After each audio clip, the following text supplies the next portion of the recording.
안녕하세요, 풀비입니다. 베이글 맛있게 구워 드셨나요? 베이글을 먹고 나면 항상 애매하게 남는 재료가 하나 있어요. 예상하셨나요? 바로 크림치즈입니다. 이 크림치즈가 은근히 잘 상해서 빨리 먹어야 하잖아요. 그래서 남아있는 크림치즈도 처리할 겸 빵 구우면서 힐링 타임도 가질 겸 해서 크랜베리 크림치즈 빵을 만들어 보려고 해요. 그럼 시작해 볼까요? 이미 제가 커뮤니티에 올려서 보신 분들도 계실 텐데요. 또 자랑하고 싶어서요. 제 동생한테 제빵기를 선물로 받았어요. 제가 원래 가지고 있고 사용하던 제빵기가 워낙 오래돼서 구하기가 어렵거든요. 그래서 정보를 물어보실 때마다 정말 죄송했어요. 근데 10,000명의 구독자님들이 생긴 기념으로 동생이 통 크게 선물을 해줬습니다. 구독해주시고 영상도 시청해주시고 늘 응원해주셔서 정말 감사해요. 제가 또 설명서 이런 거 꼼꼼히 읽고 물건을 사용하는 걸 좋아해서 며칠 전에 집에 도착했는데 이제야 사용을 하네요. 주말까지 기다리느라 너무 힘들었습니다. 오늘 이 영상부터 저의 오래된 동료 제빵기에게는 휴식을 주고 별일이 없으면 모든 게 잘 되면 앞으로는 쿠쿠 제빵기로 반죽을 돌릴 것 같아요. 그리고 궁금하시면 제가 사용해보고 후기도 올릴게요. 댓글로 알려주세요. 설레는 마음을 안고 재료 계량을 해볼게요. 반죽통 사이즈가 너무 앙증맞지 않나요? 물과 우유를 섞어서 만들 건데요. 물만 넣어도 괜찮고 우유만 넣어도 괜찮아요. 근데 우유만 넣을 때는 단맛이 조금 더 강해질 수 있어요. 크랜베리 크림치즈 빵은 전에 올린 적 있는 우유 식빵 레시피에서 몇 가지 재료만 좀 조절하면 맛있게 만들 수 있어요. 크림치즈의 단맛을 맞출 수 있게 아주 소량이지만 소금을 더 넣어줄게요. 댓글에 제가 사용하는 이스트에 관한 질문이 있었는데 저는 인스턴트 드라이 이스트를 사용해요. 이건 액티브 드라이스와 다르게 활성화를 할 필요가 없어요. 그래서 반죽 계량할 때 바로 넣어주면 돼요. 저는 오늘 냉장 발효를 할 거라서 조금 적게 넣어줄게요. 남은 이스트는 바로 공기가 통하지 않게 꽉 막아서 냉장고에 보관하고요. 이틀이나 3일 안에 사용해주는 것이 좋습니다. 원래 유된 대신 묵은 반죽을 60g 정도 넣으려고 했는데요. 미리 꺼내놓지 않았더니 묵은 반죽이 완벽히 녹지 않아서 저는 이번에는 넣지 않을게요. 버터를 제외하고는 다 계량을 했으니까 이제 제빵기를 돌려볼게요. 너무 설레요.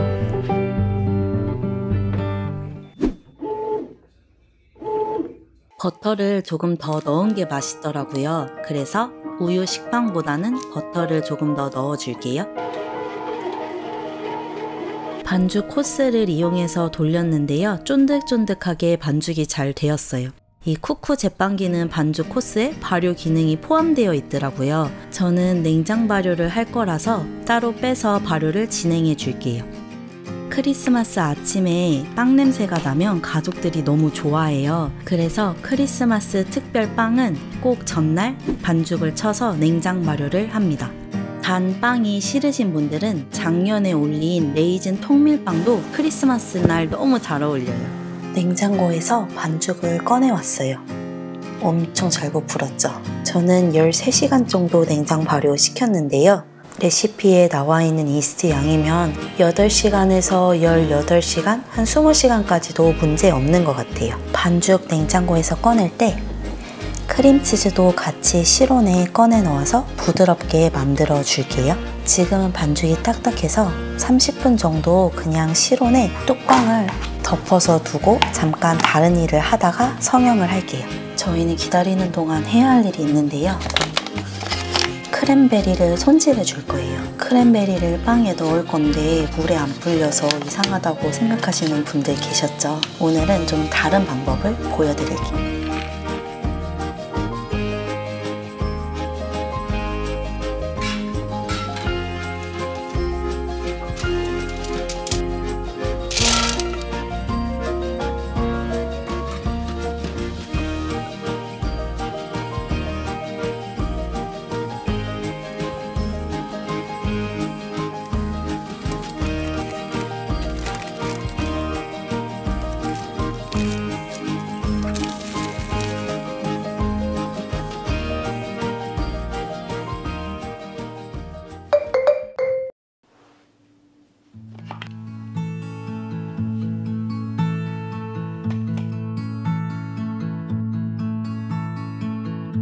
휴지 후에 또 반쪽을 쭉쭉 펴줄 거거든요. 그래서 둥글리기 대신 3절 접기 하고 20분 동안 또 휴지 해줄게요. 크림치즈를 실온에 미리 꺼내 놓아서 아직 차가운데 단단하지는 않아요. 크림치즈가 차가움이 없어지면 크랜베리와 잘 안 섞이고 분리가 일어날 수 있어요. 크림치즈랑 크랜베리를 덩어리가 없을 때까지 잘 풀어줄게요. 저는 오늘 넣지 않을 건데 여기에 꿀을 조금 넣어도 정말 맛있어요. 이거 섞을 때 크랜베리를 크림치즈에 약간 박아준다는 느낌으로 꾹꾹 눌러서 섞으면 크랜베리에서 색깔이 빠져나와서 크림치즈가 연한 핑크색으로 변하거든요. 그때까지 섞어주면 돼요. 어제 저녁에 나가서 크림치즈를 한 덩어리 더 사올까 잠깐 고민을 했거든요. 근데 왠지 그거 사오면 다시 또 그 크림치즈를 없애기 위해 베이킹을 제가 할 것 같아서 그냥 저는 130g만 넣었는데요. 200g까지 넣어도 맛있어요. 밀대로 거의 정사각형을 만들어 줄게요.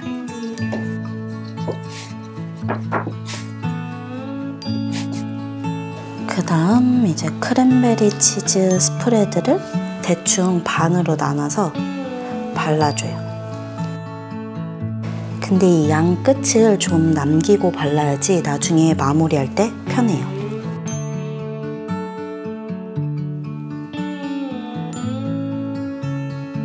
이제 돌돌돌 말아볼게요.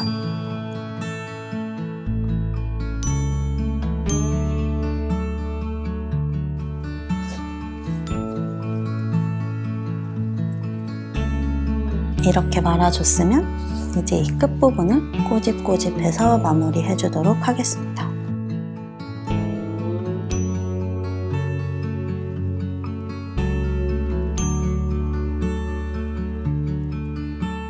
이대로 구워서 슈가 파우더를 조금 뿌려서 먹어도 맛있거든요. 근데 저는 오늘 식빵 모양으로 만들고 싶어서 윗부분을 조금만 남겨두고 반으로 갈라줄게요. 이 반죽을 반으로 가를 때 저처럼 메탈 스크래퍼나 칼로 한 번에 힘있게 잘라야지 그렇지 않으면 단면이 뭉개질 수 있어요. 반죽을 돌려서 예쁜 단면이 하늘을 바라볼 수 있게 만들어 줄게요. 그 다음은 윗부분을 붙이고 위아래로 번갈아 가면서 반죽을 꼬아주면 돼요. 윗부분은 반죽을 꼬는 동안만 풀리지 않을 정도로만 붙여주면 돼요. 어차피 식빵 틀에서 굽기 때문에 반죽이 많이 풀리지 않아요. 여기서 포인트는 최대한 이 이쁜 단면이 위를 바라볼 수 있게 타이트하게 꼬아주는 것이 포인트입니다. 맛에는 별 지장을 주지 않는데요. 그래야 모양이 좀 더 예쁘게 나와요. 이제 식빵 틀에 넣고 2차 발효해 줄게요. 다른 영상에서도 말한 적이 있는데 12월 첫 주가 지나고 나면 그때부터 크리스마스 아침에 무슨 빵 구울까 혼자 굉장히 많이 생각해요. 저는 크리스마스에 특별한 계획이 있다기보다는 이렇게 좀 색다른 빵을 굽는 게 소소한 행복이에요.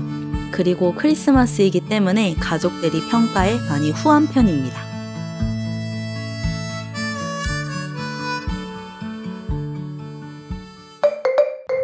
아까보다 많이 부풀었죠?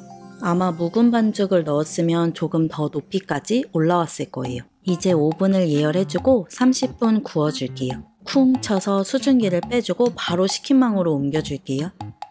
식빵처럼 반죽의 무게가 큰 편이기 때문에 30분 전에 색이 너무 진하게 나면 오일 같은 걸로 덮은 다음 30분에서 35분은 채워주는 게 좋습니다. 너무 이쁘게 나오지 않았나요? 한번 잘라볼게요. 양 끝에는 도우가 많아서 필링이 많이 없거든요. 그래서 이런 거는 남겨두었다가 프렌치 토스트 해먹으면 맛있어요. 맛있게 생겼죠? 저는 이거 다 잘라서 냉동실에 얼려 놓을게요. 그럼 그때그때 해동해서 먹으면 처음처럼 맛있어요. 크림치즈가 가장 많이 들어있는 부분을 골랐습니다. 크랜베리 크림치즈 스프레드 때문에 뭐 발라먹지 않아도 충분히 맛있어요. 저는 왠지 크리스마스 하면 크랜베리가 생각이 나서 크랜베리 크림치즈로 만들었는데 드라이드 크랜베리 대신 블루베리로 만들어도 맛있고요. 아니면 살고 다른 건과일로 만들어도 정말 맛있어요. 근데 아마 뭘로 만들어도 이 예쁜 분홍색 색감은 따라오기가 어려울 것 같아요. 쿠쿠 제빵기 반죽 잘 치네요. 반죽이 쫀득쫀득하고 너무 맛있어요. 만드는 건 한참인데 먹는 건 금방인 것 같아요. 오늘도 제 영상을 끝까지 시청해 주셔서 감사하고요. 궁금하신 점이나 보고 싶은 영상, 그리고 크랜베리 크림치즈 빵 만들어 드시면 댓글이나 인스타그램으로 알려주세요. 쉽게 만들고 맛있게 드셨으면 좋겠습니다. 우리 그럼 또 봐요.